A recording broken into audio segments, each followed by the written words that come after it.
Hey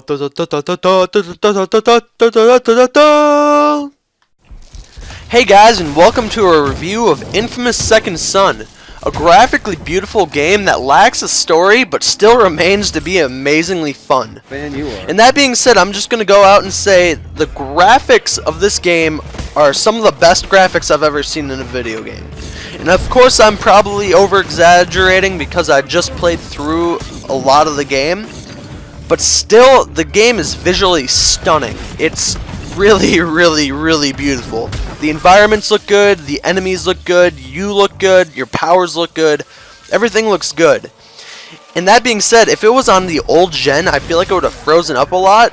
But I think this gen is a perfect fit because it's got that realistic look, but it also remains to be really freeing graphically.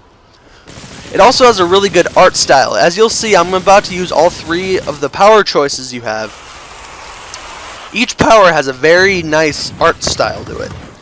Some of them are sparky, as you see with the smoke power. Some of them are a little bit more bright and colorful, like the neon. And some of them have the same color, but are almost explosive.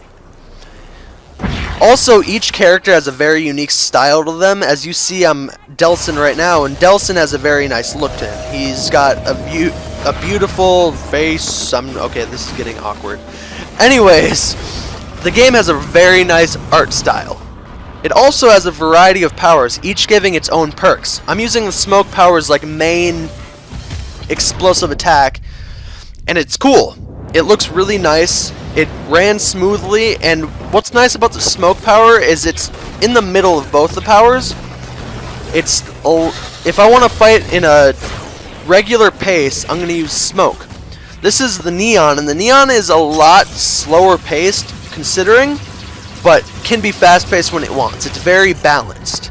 The third power is video, and I don't have a video explosive attack like I do on smoke and neon, as you just saw. But the video is different because it's slower, but it's so smooth. It's just really... It's kind of like the stealth part of the game, in my opinion. You have a lot of variety of choices, and each power balances out each other so that if you need to use all three in a battle, you can. One thing about the environment is really nice, but they're lacking on mini-games. Main story-wise, it needs a better concept, but it's not too bad. Minigame wise, like I said though, it's very repetitive. I'm going to show you, this was a unique minigame, but they have it so often in the game, it kind of dies out on itself. This was really cool though, because what happened is they innovated the controller so that you held it sideways, and then you shook it, as you'll see I'm doing right now, and you spray it down as if you're actually holding a can. And that was really cool. The microphone in the remote acts like you're actually holding a can, and this was cool, but it got repetitive. Like I said, over the 5 or 6 times you can find these. If I only found 5 or 6, there are probably like 100, but it just got old after a bit. And I feel like the whole game is kind of like that on minigames, where you can do a minigame over and over again, but eventually it's just going to kind of get old.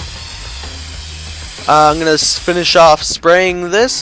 This was an ATM that you turn into a slot machine. It was kind of funny. You'll see the screen blacks out and then he finishes it off. But it's kind of a repetitive but cool mechanic of the game. And speaking of repetitiveness, the city and the enemies are very repetitive in this game.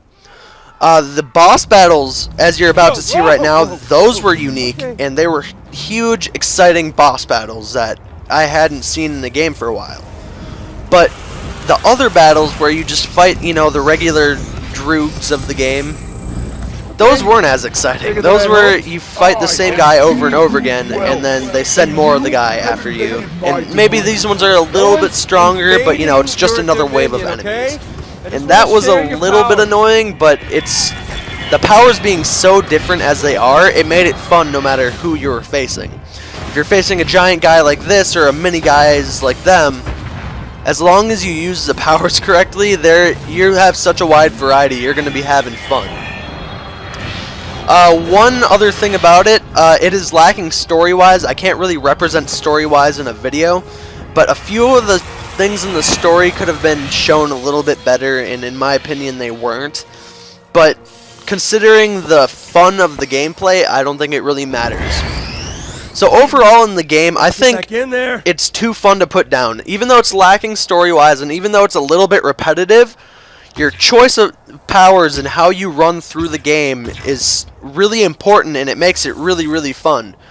Right here, I'm even goofing off, and this was just really, really fun to do, in my opinion. Also, you feel really overpowered, and it's a really nice sense to have that you're this super powerful being. It's almost like being God in Seattle. The overpoweredness doesn't really add to the gameplay, really, but it does make it really, really fun that you're super buff and strong and can defeat any enemy. But overall, Infamous Second Son was a really good game. It was really beautiful graphically, it had such a variety of powers, and it was just too fun to put down. Although it lacks story-wise, I would still give it a really high grade. I'm about to give it an 8 out of 10.